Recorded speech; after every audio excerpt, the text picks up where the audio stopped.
అత్యుత్తమ ప్లేస్మెంట్స్ తో ఎంఎన్సీ కంపెనీలలో ఉద్యోగమే లక్ష్యమా? ఇంజనీరింగ్ చదవాలనే మీ పిల్లల కలని కేజీ రెడ్డి కాలేజ్ తో నిజం చేసుకోండి.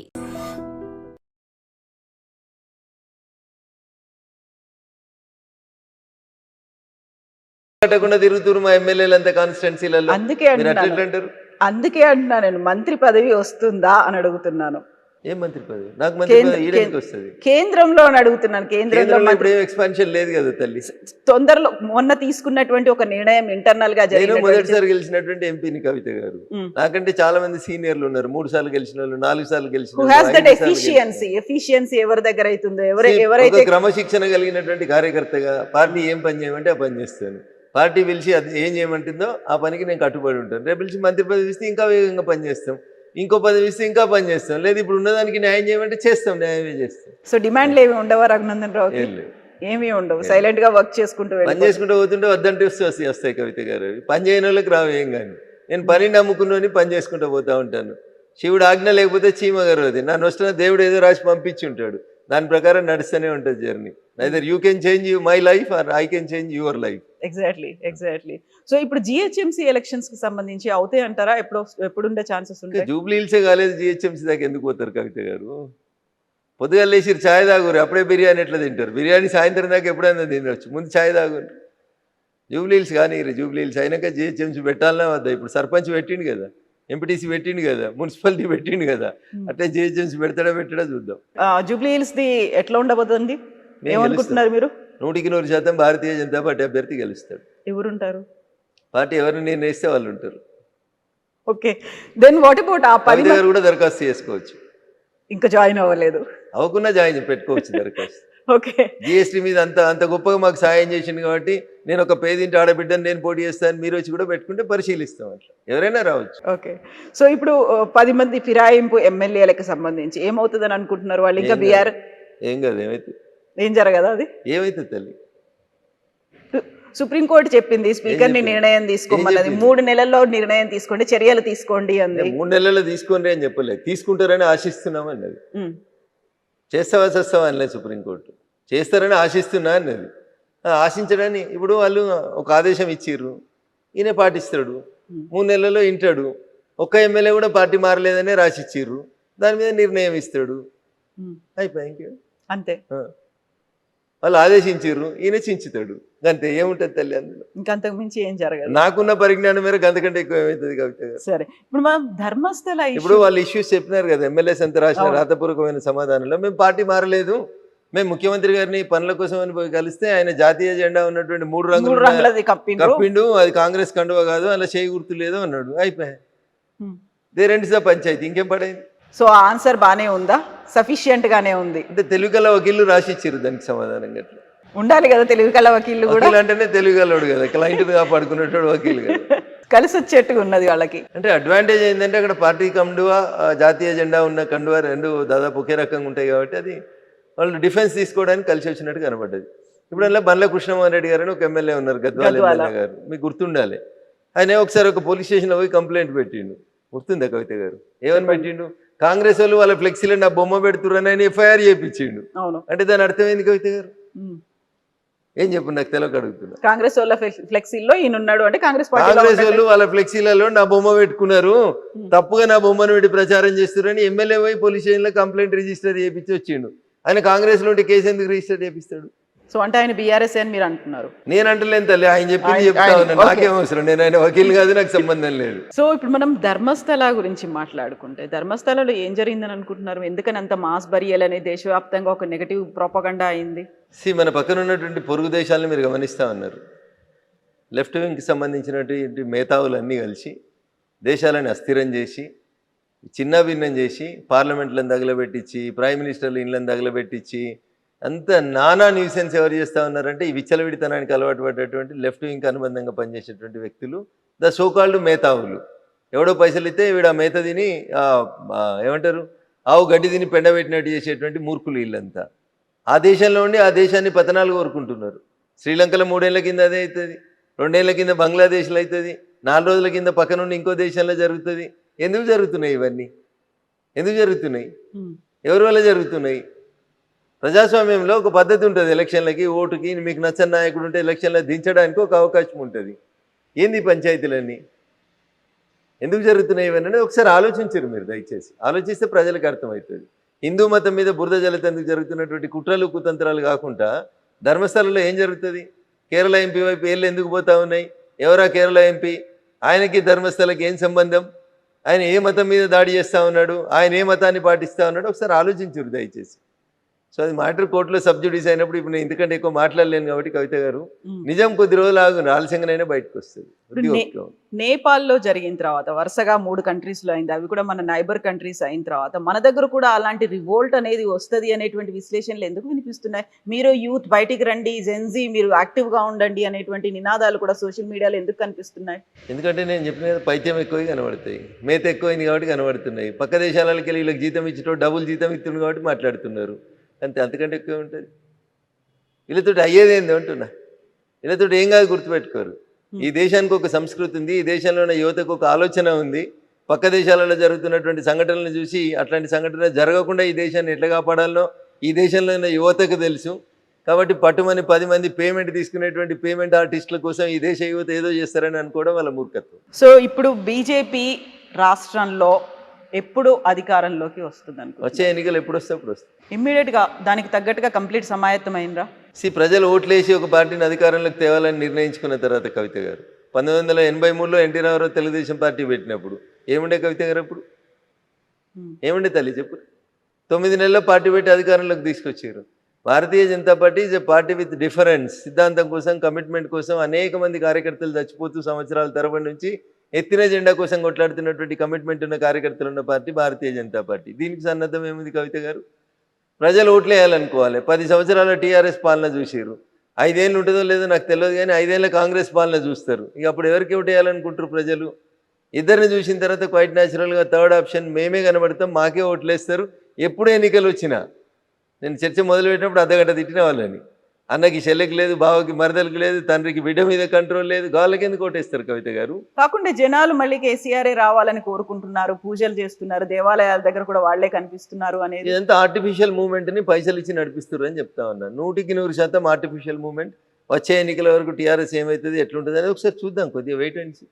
ఇంకా 3 ఏళ్ళు ఉంది కాబట్టి ఓపిక ఉండండి కవిత గారు, ఎందుకు తొందరపడి? సో పార్టీని విచ్ఛిన్నం చేసే కుట్ర జరుగుతోంది, హస్తగతం చేసుకునే కుట్ర. మాకేం అవసరం? తనన్న మాటలు చెప్తున్నారు, కవిత అన్న మాటలు.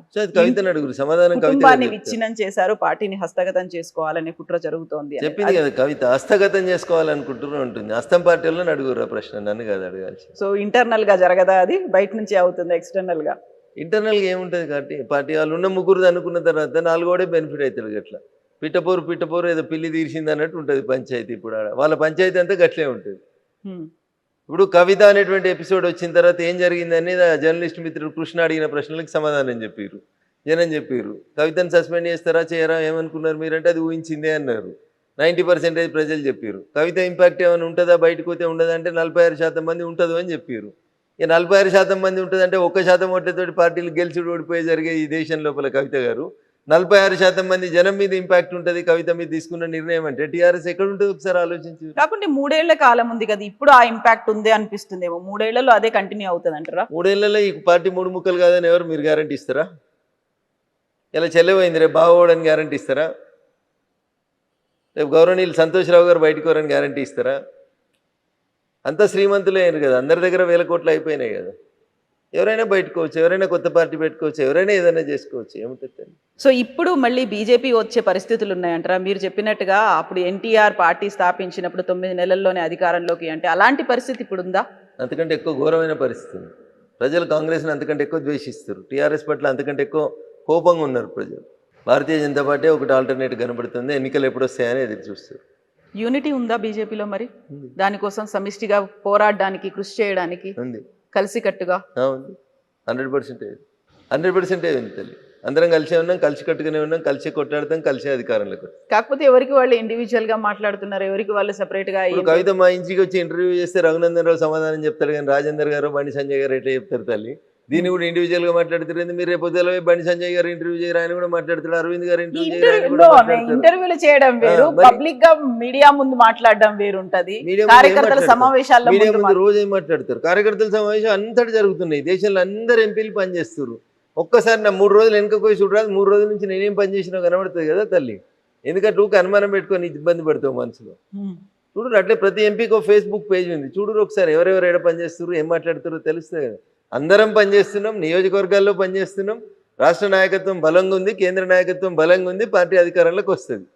So are very confident. ఎన్ని లెక్కల్లో చెప్పమంటే ఎట్లా చెప్తారు, ఎన్ని వస్తాయి అని అంటారు మీరు? అధికారంలో రావడానికి ఎన్ని సీట్లు కావాలో అన్ని వస్తాయి. చాలా మ్యాజిక్ ఫిగర్ క్రాస్ అవుతే సరిపోతుందండి. సో ఇప్పుడు ఈటెల రాజేందర్ నెక్స్ట్ అధ్యక్షుడు అవుతారా, కేంద్ర మంత్రి అవుతారా? ఇప్పుడు తెలియదు కదా, ఏమీ తెలియదు మీకు అసలు. ఇప్పుడు అధ్యక్షుని అవుతానా లేకపోతే మంత్రి అవుతా ఎట్లా చెప్తారండి మాది.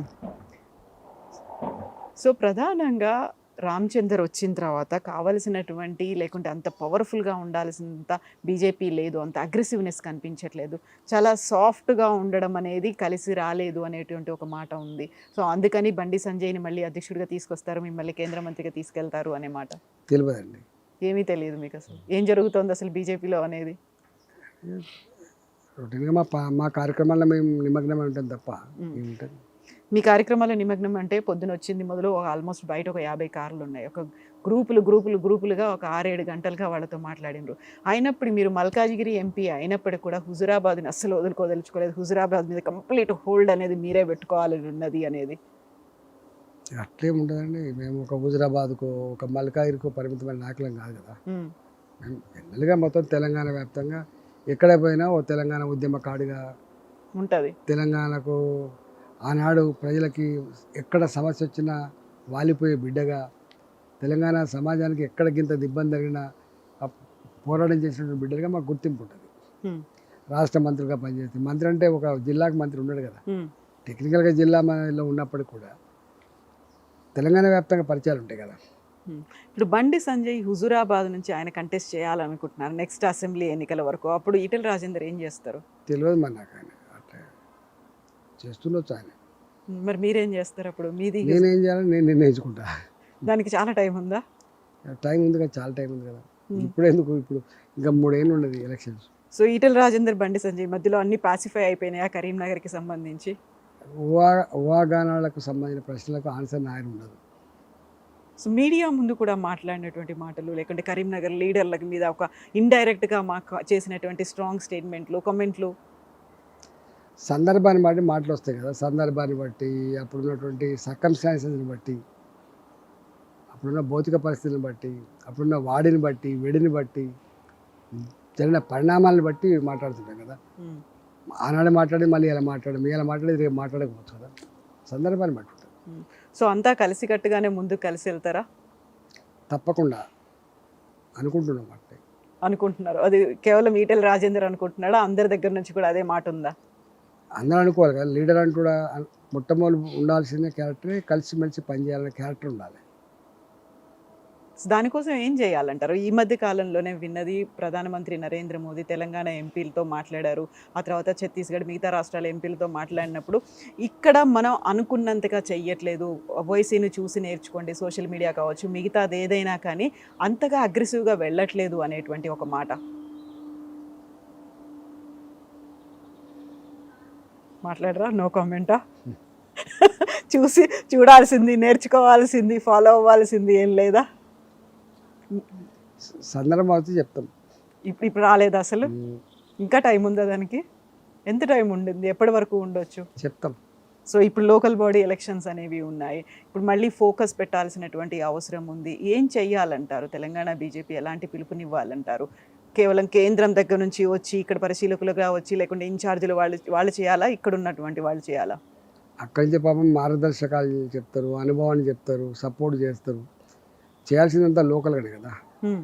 మున్సిపాలిటీ ఉంది, ఆ మున్సిపాలిటీ ఉన్న నాయకత్వం ఫస్ట్ స్ట్రాంగ్ ఉండాలి, వాళ్ళు నడిపేటువంటి జిల్లా నాయకత్వం స్ట్రాంగ్ ఉండాలి.